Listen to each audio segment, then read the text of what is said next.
Finally आपका paper हो चुका है कक्षा 12वीं जो कि अर्धवार्षिक परीक्षा का आज आपके हिंदी अनिवार्य का पेपर था जो कि आपको देना था।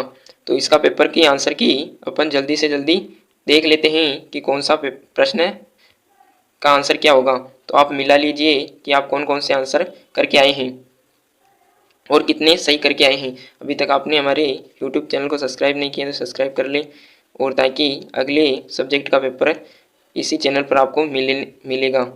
तो फर्स्ट क्वेश्चन था आपके, कर्नाट राज्य की प्रिया विजिका ने निम्न में से किसे कवि नहीं माना। तो इसका आंसर हो जाएगा द।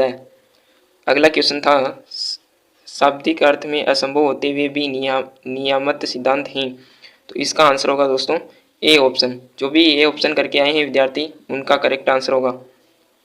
अगला प्रश्न था, भगत जी बेचते थे, क्या बेचते थे? चूरन।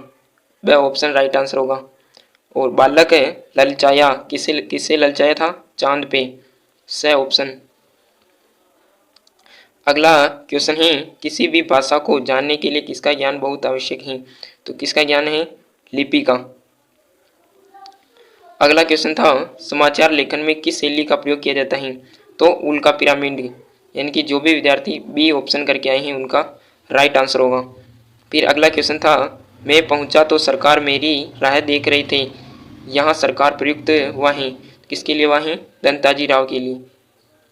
डी ऑप्शन करके आए हैं उन सभी विद्यार्थियों का राइट आंसर है।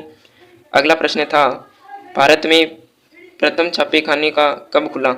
कहाँ खुला? तो गोवा के अंदर। से ऑप्शन राइट आंसर होगा।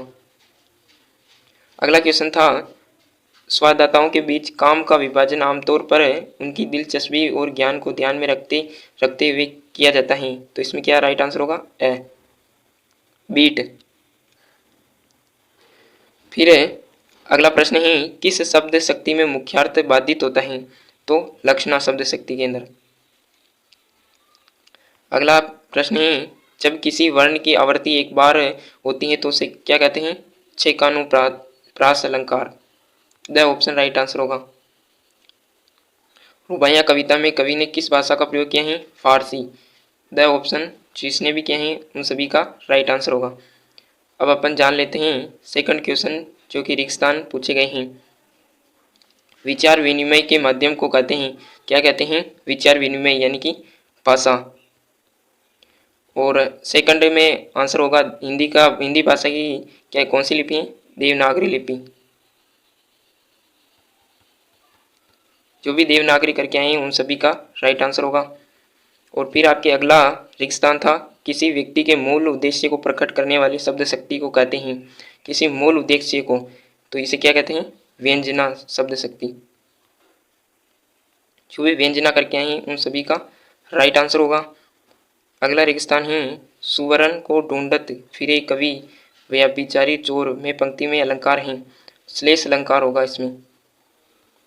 जो भी विद्यार्थी श्लेष करके आए हैं उनका एकदम करेक्ट आंसर है। फिर अगला रेगिस्तान है कि रचना के आधार पर शब्द कितने प्रकार के हैं। तो 3 प्रकार के। और फिर आपके यहाँ पर अपठित गद्यांश आया था, इसके आंसर करने थे आपको। देशवानंद का क्या अर्थ होगा? 10 मुख वाला रावण।